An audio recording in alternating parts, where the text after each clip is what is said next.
اعوذ باللہ من الشیطان الرجیم بسم اللہ الرحمن الرحیم الحمد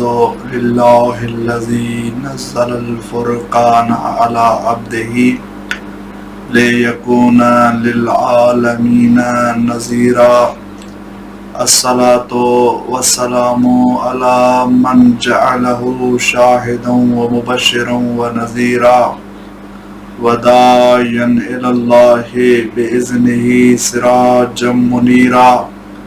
وآلہ الذین اذھب اللہ عنہم الرجس وطہرہم تطہیرا اللہم صلی علی محمد ولعنۃ اللہ علی اعدائہم اجمعین من یوم عداوتہم الی یوم الحساب والجزاء اما بعد فقد قال رسول اللہ صلی اللہ علیہ وآلہ وسلم یا سلیمان من احب ابنتی فاطمہ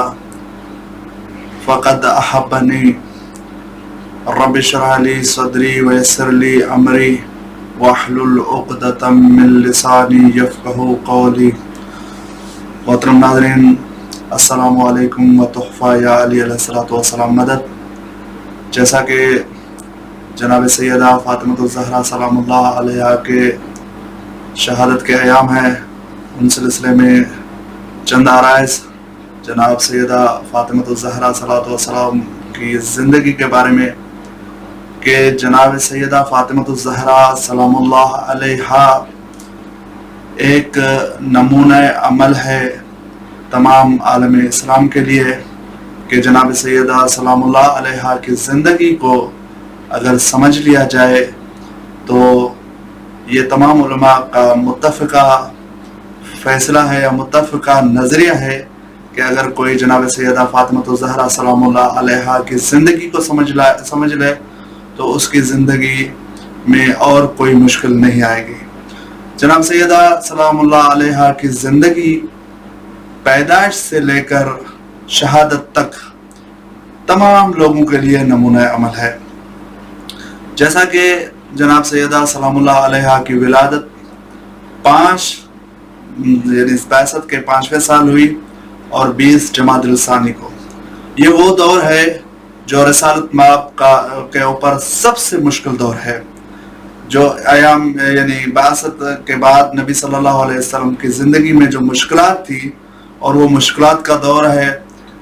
جب نبی صلی اللہ علیہ وسلم نے اعلان رسالت کیا اور تبلیغ کے ابتدائی ایام تھے۔ تمام مشرکین مکے کے سردار تمام کے تمام جو ہے نبی صلی اللہ علیہ وآلہ وسلم کے مخالفت میں کھڑے ہو گئے، اور اس کے علاوہ بھی جو معاشرتی دور ہے، کیونکہ نبی صلی اللہ علیہ وآلہ وسلم نے جو اسلام کا پیغام دیا، گویا کہ اس معاشرے میں ایک نئی چیز متعارف ہو رہی تھی، لوگوں کو ایک نیا مذہب دکھ رہا تھا۔ حقیقت میں الہی مذہب یہی ہے جو دین ابراہیم تھا یا سابقہ انبیاء نے جو دین پہنچایا تھا، وہ اسی کا ہی تسلسل ہے یا اسی کا ہی اکمال ہے نبی کا دین، لیکن کیونکہ بیچ میں ایسے ادوار گزرے کفار کے اور ایک سلسلہ جو ہے چلا ہے بت پرستی کا، جس کی وجہ سے یہ سب کچھ منہدم ہو چکا تھا، اور نبی صلی اللہ علیہ وسلم نے وہ تبلیغ کا جو ابتدائی دور تھا وہ ان کی زندگی کا مشکل ترین دور تھا۔ ایک طرف تو کفار کی مخالفتیں، دوسری طرف کفار میں رسومات تھی۔ ان میں سے سب سے جو بری رسم تھی، اس دور کے کفار اپنی بیٹیوں کو یعنی کسی کافر کو، اگر کسی مشرک کو یا اس معاشرے میں کسی کو اگر کوئی بیٹی پیدا ہوتی تھی تو اپنے لیے ننگ و عار محسوس کرتا تھا، گویا کہ وہ اپنے لیے توہین سمجھتا تھا۔ حتیٰ کہ کفار تو یہی کہتے تھے کہ ہمارے لیے بیٹے ہیں، والبنات للہ، بیٹیاں اللہ کے لیے ہیں، والبنون لنا، ہمارے لیے بیٹے ہیں۔ یعنی گویا کہ وہ یہ سمجھتے تھے کہ اگر ہمارے گھر میں بیٹی پیدا ہوگی تو وہ ہمارے ساتھ ناانصافی ہے یا ہمارے جو ہے توہین ہے۔ اسی لیے جب کسی کے گھر میں بیٹی پیدا ہوتی تھی تو اس کو زندہ دفن کر دیا جاتا تھا۔ یہ ایک معاشرے کی برائی تھی۔ جس کو یہ بھی یعنی ایک مسئلہ تھا، درپیش تھا ایام بعثت کے ابتدائی دن، اسلام کے ابتدائی دنوں میں، تبلیغ کے ابتدائی دنوں میں، یعنی 5واں سال ہے، نبی صلی اللہ علیہ وسلم کو خدا نے بیٹی دی اور ایک ذریعہ تبلیغ دیا کہ یا رسول اللہ آپ اپنے بیٹیوں کے، لوگوں کے بیٹیوں کی عزتوں کے محافظ ہیں، تو اس لیے ضروری ہے کہ آپ کے پاس بیٹی ہو اور آپ اس کا احترام کر کے لوگوں کو بتائیں کہ بیٹیاں زندہ دفن کرنے کے لیے نہیں ہوتی، بیٹیاں احترام کرنے کے لیے ہوتی ہیں۔ اسی لیے نبی صلی اللہ علیہ وآلہ وسلم نے وہ اہتمام کیا، اپنی بیٹی کا اکرام کیا اور اپنی بیٹی کو وہ عزت دی جس کے طفیل یا جس کی برکتوں کے صدقے لوگوں کے بیٹیوں کو عزت ملنا شروع ہوگی۔ ورنہ لوگ تو بیٹیوں کو ننگ و عار سمجھتے تھے۔ وہاں نبی صلی اللہ علیہ وسلم نے تبلیغ کا سلسلہ یہ کیا کہ جب بھی اپنی بیٹی آتی تھی تو ان کے استقبال میں کھڑے ہو جاتے تھے، ان سے پیار کرتے تھے، حتیٰ کہ نبی صلی اللہ علیہ وآلہ وسلم اپنی بیٹی کے لیے ایسے الفاظ استعمال کرتے تھے جو اس سے پہلے کبھی تاریخ انسانیت میں استعمال نہیں ہوئے۔ مثلا نبی کا یہ کہنا کہ جناب سیدہ کے لیے یا فاطمہ تو انت ام ابیہا، تم اپنے باپ کی ماں ہو، جو آج ہمارے معاشرے میں یہ رائج ہے کہ لوگ اپنی بیٹی کو ماں سے، اماں سے کہتے ہیں، تو یہ اس وقت یعنی نبی صلی اللہ علیہ وسلم کی تبلیغ کا جاری سلسلہ ہے، جو لوگ اپنی بیٹی کو، خصوصاً ہماری سندھ کی ثقافت میں بیٹی کو اماں کے ساتھ پکارا جاتا ہے، یہ سنت نبوی ہے۔ اسی لیے نبی صلی اللہ علیہ وآلہ وسلم کی تبلیغ میں ایک حصہ جناب سیدہ کی ولادت اور جناب سیدہ کا وجود ہے، جس کے طفیل نبی صلی اللہ علیہ وسلم فرماتے ہیں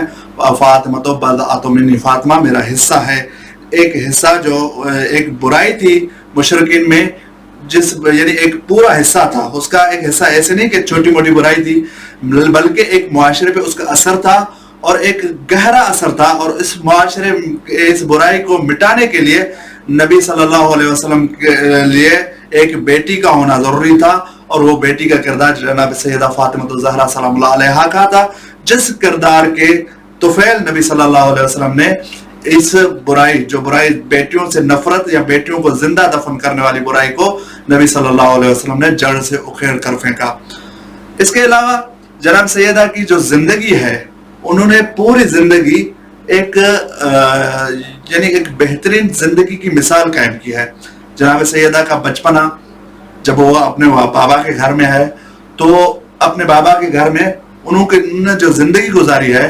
تو آج کل کی بیٹیاں اگر والدین کے گھر میں وہ زندگی گزاریں تو میں سمجھتا ہوں کہ وہ زندگی جنت سے کم نہیں ہوگی، کیونکہ جناب سیدہ نے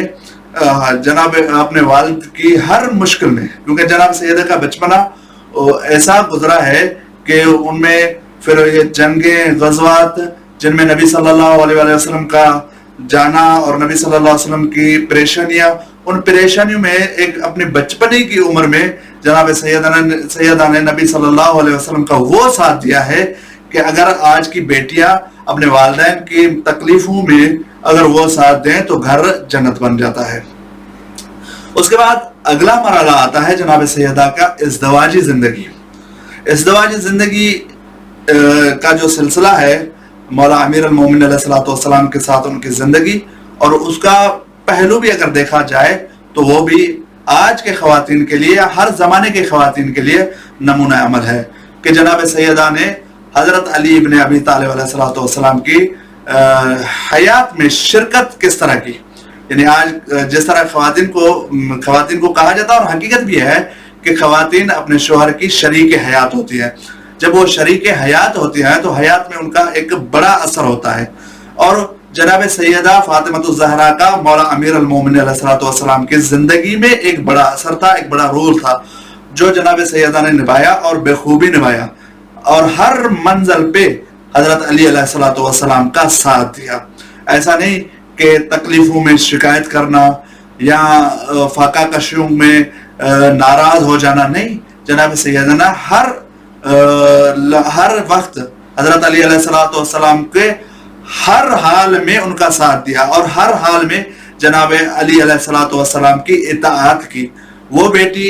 جو ہمارے ہاں معاشرے میں یہ ہوتا ہے کہ بھئی ہماری بیٹی نازوں کی پلی ہے. مثلا آج کا یہ جملہ ہوتا ہے کہ ہماری بیٹی کو تکلیف نہ آئے، ہماری بیٹی ہمارے گھر کی شہزادی ہے. یہی جناب سیدہ حضرت رسول صلی اللہ علیہ وسلم کی گھر کی شہزادی تھی، جس کے احترام میں نبی صلی اللہ علیہ وآلہ وسلم کھڑے ہو جاتے تھے. لیکن یہی جب ازدواجی زندگی میں آتے تھے، نبی صلی اللہ علیہ وسلم کی یہ تربیت ہے کہ جناب سیدہ نے حضرت علی علیہ الصلوۃ والسلام کے ساتھ وہ زندگی گزاری کہ جناب سیدہ کی رحلت کے بعد، جناب سیدہ کی شہادت کے بعد حضرت علی علیہ الصلوۃ والسلام کی یہ جملے ملتے ہیں کہ فاطمہ تمہارے بعد علی اکیلا ہو گیا. یعنی کہ حضرت علی علیہ السلام اسی معاشرے میں رہ رہے ہیں. اسی معاشرے میں جب ان کی زوجہ کا انتقال ہو جاتا ہے، جناب سیدہ کو دفن کرنے کے بعد تربت زہرا پر یہ جملے کہنا کہ علی آج تمہارے بعد اکیلا ہو گیا، گویا کہ اتنی حامی تھی حضرت امیر المومنین علیہ الصلوۃ والسلام کی زندگی میں. اور جناب سیدہ نے ہر حال میں حضرت علی علیہ الصلوۃ والسلام کا ساتھ دیا. ایسا نہیں کہ حضرت علی علیہ الصلوۃ والسلام کے گھر میں ہر وہ سہولت، یعنی کہ آج کل جو خواتین کو مطلوب ہوتی ہیں یا خواتین چاہتی ہیں وہ تھی نہیں. جناب حضرت علی علیہ الصلوۃ والسلام کی زندگی ایک نارمل زندگی تھی جس میں تکلیفیں تھی اور فاقہ کشیاں بھی تھی. ایسا نہیں کہ کافی دن جناب علی علیہ الصلوۃ والسلام کے گھر میں فاقہ کشیاں رہتی تھی اور جناب علی علیہ الصلوۃ والسلام کے گھر میں یعنی کہ تنگ دستیاں بھی ہوتی تھی. انہوں میں اس تنگ دستیوں میں بھی جناب سیدہ نے حضرت علی علیہ الصلوۃ والسلام کا ساتھ نبھایا. اور اس کے بعد ایک اور جو جناب سیدہ کا پہلو ہے وہ یہ ہے کہ حق کی حمایت. یہ پہلو ایک اہم پہلو ہے. آج کل اگر یہ بھی ہے آج کل کے لوگوں کے لیے، تمام لوگوں کے لیے، فقط خواتین کے لیے نہیں بلکہ تمام لوگوں کے لیے نمونہ عمل ہے. جب باطل پر عمل ہو رہا ہو،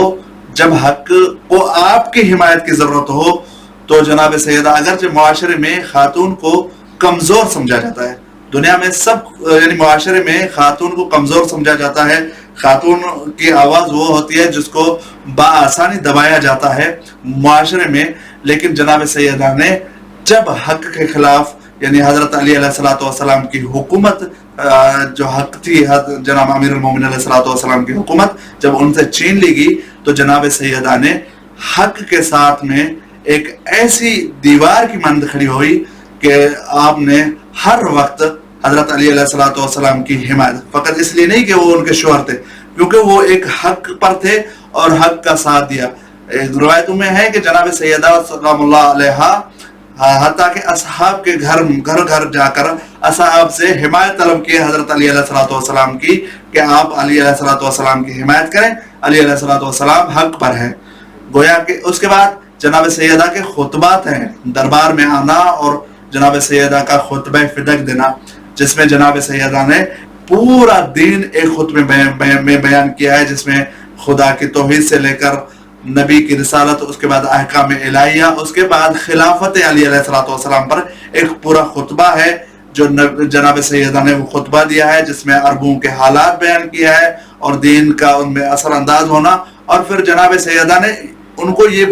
یعنی بتلانے کی کوشش کی ہے کہ یہ دین کتنی مشکل سے آیا ہے اور اس دین کو کتنی مشکل سے میرے بابا نے آپ تک پہنچایا ہے. اگر آپ کی یہ غلطی حضرت علی علیہ الصلوۃ والسلام سے حکومت کا چھیننا، یہ غلطی کہیں آپ کو پچھلے دور کی طرف نہ پلٹا دیا. یعنی یہ جناب سیدہ نے وہ نشاندہی کی، کچھ عرصے میں وہ اس کے اثرات ظاہر ہوئے جو جناب سیدہ نے نشاندہی کی. دور یزید کا دور یا بنو امیہ بنو عباس کا جو دور ہے وہ اسی جہالت کی طرف پلٹا ہوا دور تھا، یعنی اسی جہالت والے دور کی مشابہ دور تھا. یہ آج کے جو ادوار ہیں، آج کی جو تکلیفیں ہیں، یا آج تک جو یہ اثرات ہیں، یہ وہ اثرات ہیں جو جناب سیدہ نے خطبہ فدق میں بتائے تھے کہ آپ اگر حق سے حکومت کو چھینو گے تو آپ پر یہ اثرات آئیں گے، اور وہ اثرات آج تک ہیں. اسی لیے آخری جملہ ہے کہ اگر جناب سیدہ کے